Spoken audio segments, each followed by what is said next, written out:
Mes critères pour choisir les dragues qui participent au bingo, il y en a deux.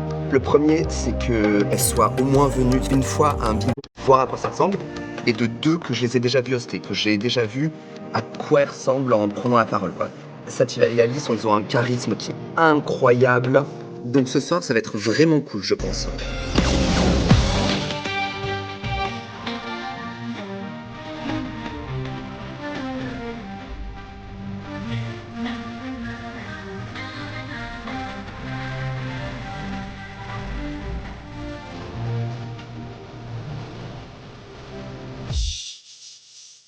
Je m'appelle Arthur, mais on me connaît aussi et surtout sous le nom de Mini Majesté. J'ai 30 ans, j'habite à Paris et ça fait 5-6 ans que je fais du drag. Mini Majesté est connue comme la reine du bingo parisien en tout cas, où ça fait maintenant plus de 3 ans que tous les dimanches, j'organise un bingo en drag dans un bar parisien. Bienvenue en tout cas au bingo. Les autres dragues arrivent, inscrivez vos cartons de grimper.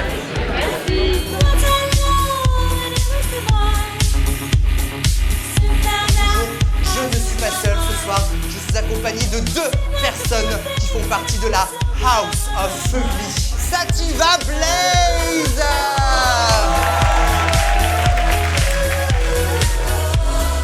Et avec sa magnifique perruque blonde, j'ai Alice Psycho!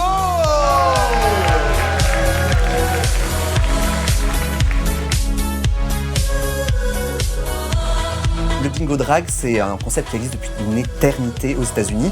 Donc c'était qu'une question de temps avant que ça soit importé en France. Au début, on était 20 personnes, puis 25, puis 30, puis 40. Et 3 ans après, on est 150 maintenant au bingo tous les dimanches. Vous aurez une brume afin de vous pchiter le corps ou sinon de pchiter l'entrejambe des mecs qui font du mansplaining dans le métro. C'est pas mal aussi. Genre cheat pour que les gens se rendent un petit peu compte que moi aussi j'ai un pénis et des testicules. C'est pas pour autant que je fais le grand écart dans le métro. Il y a quelques années, être une drague professionnelle, c'était quasiment impossible. Enfin, c'était vraiment très dur de vivre de ça, à part si tu faisais partie d'un cabaret, par exemple. Mais faire des shows dans des bars, c'était pas possible. Avec l'explosion qu'il y a eu des dragues depuis 2016-2017, maintenant ça commence à devenir possible. Cookie Cunty, c'est la drague qui nous a montré qu'on pouvait se professionnaliser. C'est celle qui a eu les couilles. C'est la première qui a décidé « Ok, c'est parti, j'arrête mon boulot du jour et je fais que du drag. » Je fais un clap. Je m'appelle Cookie Cunty, je suis drag queen professionnelle. Et voilà, tout simplement, je m'appelle Cookie parce que c'est une pensée positive, agréable et que je pense qu'on a tous besoin d'un peu de ça dans la vie, de quelque chose d'agréable qui évoque que du bien. Je suis arrivé à un moment où il se passait pas grand-chose à Paris au niveau du drag puisqu'il n'y avait pas encore eu l'explosion Drag Race en France. Ça m'a permis de m'établir tranquillement et d'apprendre à connaître les gens et les gens de me connaître. Et on a créé la soirée Jeudi Barré. On a apporté à une plus petite échelle, du coup, le drag aux gens. Et je pense que c'est ça qui a fait que ça a assis ma place. Parce que j'étais une des premières à relancer le drag, comme on le connaît maintenant en tout cas, sur Paris et de le rendre à la portée de tous en fait.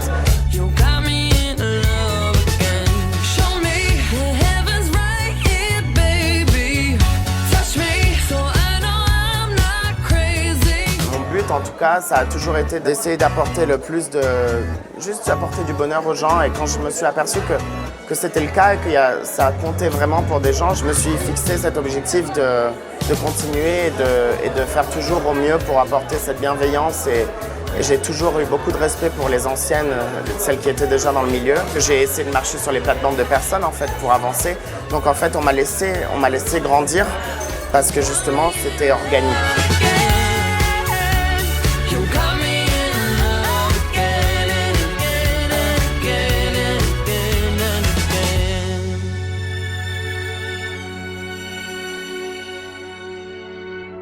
Même si je sens que je fais de plus en plus de drague, que je pourrais potentiellement à un moment donné en faire vraiment mon métier et que ça me plairait, j'ai un job de jour qui me plaît.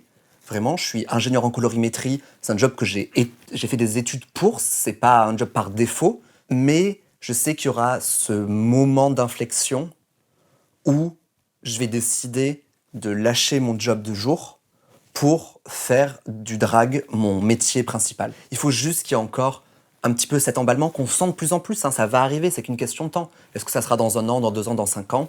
Je sais pas.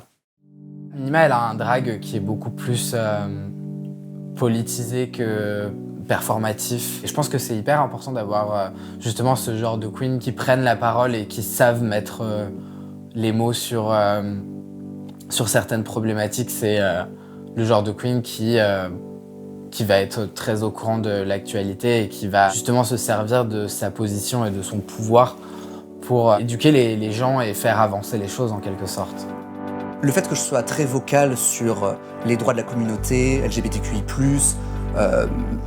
sur l'intersectionnalité de nos luttes, je pense que ça tient aussi au fait que toute la semaine, je vis dans une société vraiment hétéronormée et donc je vois tous les biais qu'elle a. Je vois toutes les insultes homophobes au quotidien, l'homophobie ambiante, le sexisme ambiant, la misogynie. Tu vois, je suis dans une boîte d'ingénieurs, pas forcément, il y a quasiment que des mecs.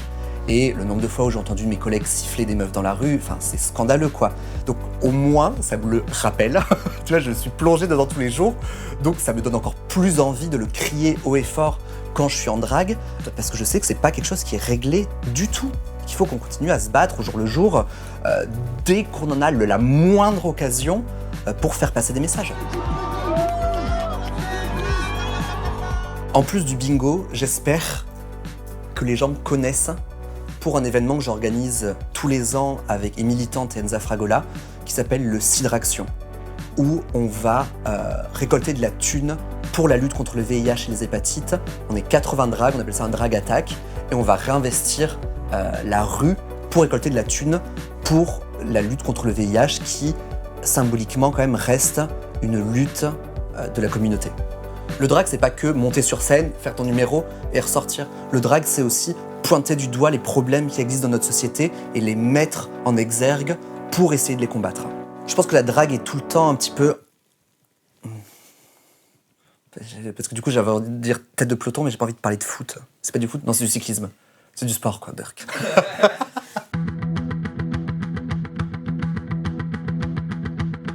J'ai commencé à me demander, mais pendant super longtemps, mais en fait, pourquoi est-ce que ces gens viennent passer 4 heures dans un bar, m'écouter, dire des numéros? Je me suis rendu compte que le bingo, on avait créé une bulle qui était un petit peu hors du temps, hors de l'espace, et c'était un endroit safe où on cassait toutes les barrières, on cassait les codes. Vu que c'était nous, les drags, qui étions au centre de l'attention, n'importe qui pouvait venir. Tu peux venir seul, tu peux venir accompagné, tu peux venir avec tes potes, tu peux venir avec ta famille, qu'elle soit hétéro, homo, peu importe, ça crée une bulle de joie en dehors de la société. Il y a un moment, t'as le centre Pompidou qui m'a booké pour faire des bingos à leurs adhérents et à leur personnel. Donc les adhérents de Pompidou, qui c'est des personnes de 50, 55 ans qui connaissent le bingo de par leur âge et qui se retrouvent là à jouer au bingo, mais avec une drag queen. T'avais aussi toute une frange du public qui était des jeunes dans la vingtaine qui venaient là pour la drague. Donc on avait cette barrière intergénérationnelle, paf, elle dégage, et ça c'est des choses, il y a 4 ans, jamais on aurait pu le voir, parce qu'il y a 4 ans, on était cantonnés dans des petits bars. Pendant ce bingo, en plus, j'ai eu la chance de travailler avec Bertha, qui est une drague que j'admire et j'adore. Et c'était marrant parce que moi j'étais sur scène et elle était dans le public en train de courir partout pour essayer d'aller checker les grilles des uns des autres. Donc je la faisais transpirer alors que je savais très bien que 3 jours après, elle montait son spectacle au Nouveau Casino. C'était à mourir de rire. En fait, que ce soit le bingo ou à Beaubourg ou la Bertha's Fantasia au Nouveau Casino, il y a un seul et même but sur ces 2 événements, c'est la rencontre du public. Même les octogénaires de Beaubourg.